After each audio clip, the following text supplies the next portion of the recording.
সরাসরি চোখ দুটো উপড়িয়ে তেলে ভেজে খেয়ে তারপরে তো যাবো বাসন ঘরে।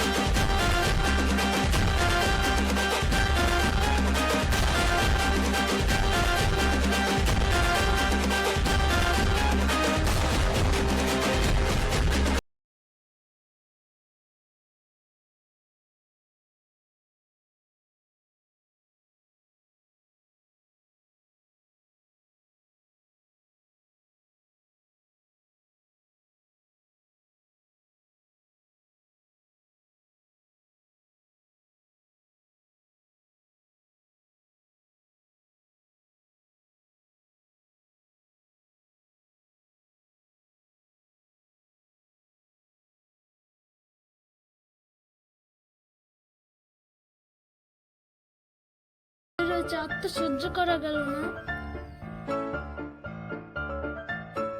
আজ বাড়িতে আসর হবে।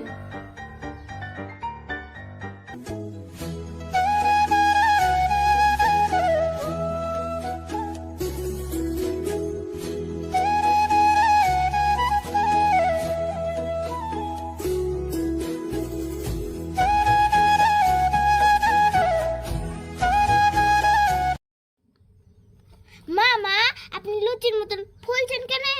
আমি লুচির মতো ফুলছি, কাঠে পোড়াকে দিতে হবে? পোড়া তো আমার পিঠে দিয়েছেন। তুই একদম চুপ কর, না তোর পিঠা পোড়াবো।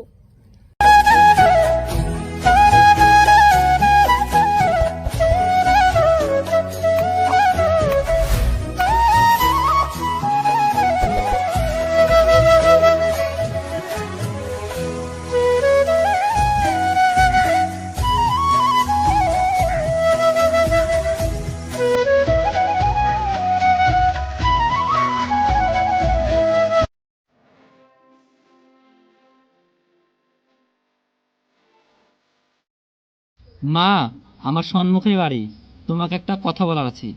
কি বলবেন বলেন?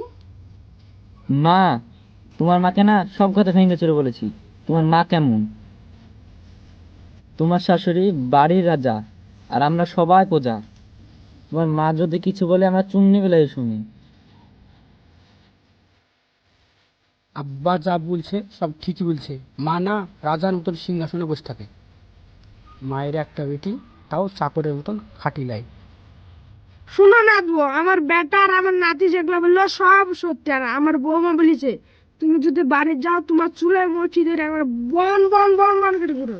আমার বৌমা বলেছে তোমাকে যদি তেমন যদি কিছু বলে তাহলে আমার কিছু করার নয়। পাড়ার মানুষ যেমন ঝামেলা করে সবাই দাঁড়িয়ে দাঁড়িয়ে দেখে, সেরকম আমারকেও দাঁড়িয়ে দাঁড়িয়ে দেখতে হবে। আমাদের কিছু করার নাই। ঠিক আছে দাদা, আপনি কোনো চিন্তা করবেন না, আমি সব সামলিয়ে নেব।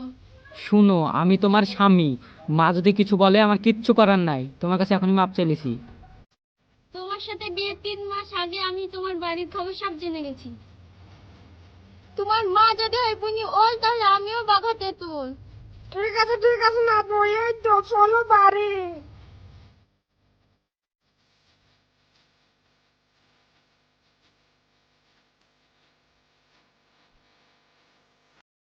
ঠিক আছে মা, আপনি হাতে আমি বাড়িতে গেলাম। মাগে তুই কোথায় যাচ্ছিস? আমি একলা পাহাড় দেবো? ঠিক আছে মা, আমি যাচ্ছি, এখনই বসছি।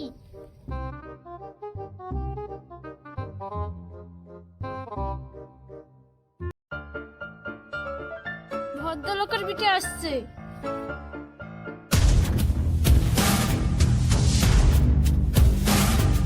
কোথায় তোমার মা? কোথায় আপনার স্ত্রী? ডাকুন।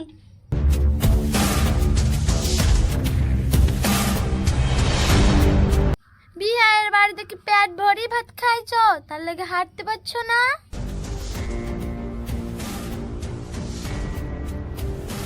না গো না, বিয়ের বাড়িতে পেট বের ভাত খাইনি, আসতে লেগে একটু লেটই হয়ে গেল।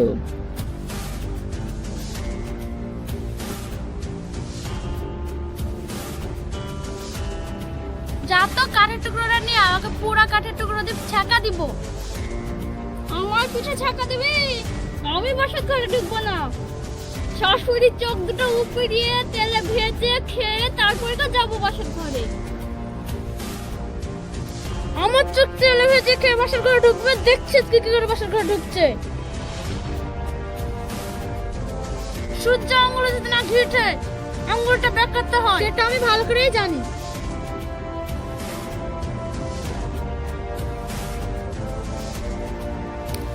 বৌমা ঝামেলা যা করার বাড়ি যাই করো, লোকে খারাপ বলবে।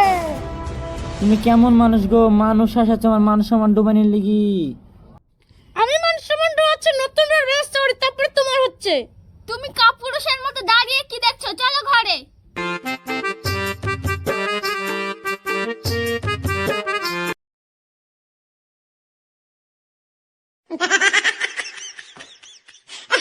মাও গরম, ভাইয়া বিয়ে করেছে, ভাবিও গরম, এ বাড়িতে থাকা যাবে না, চিকনিকেই টানি।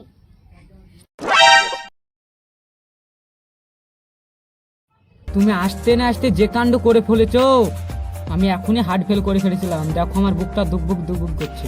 মেয়ে মানুষকে দেখে এত ভয় করলে চলে? নাদবো আসবো নাকি? আসো আব্বু, আসো দাদু।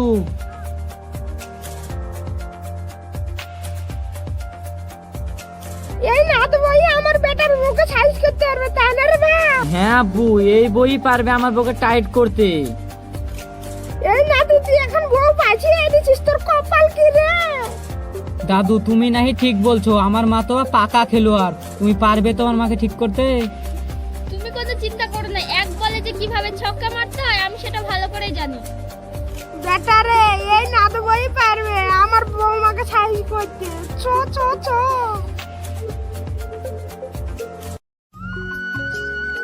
দেখছি নতুন আমার সাথে কি করে ঝগড়া করে।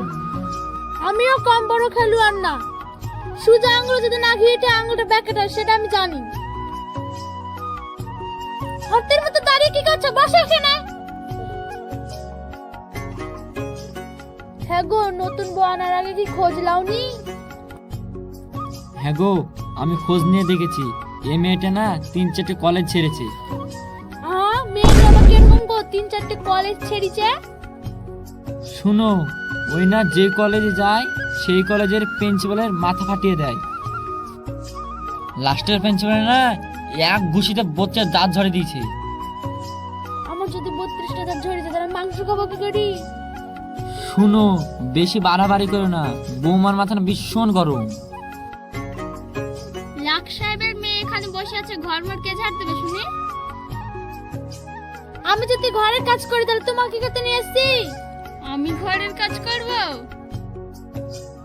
বৌমা চুপচাপ কাজ করো, আমার নাতি বউ আবার খুব বাজে।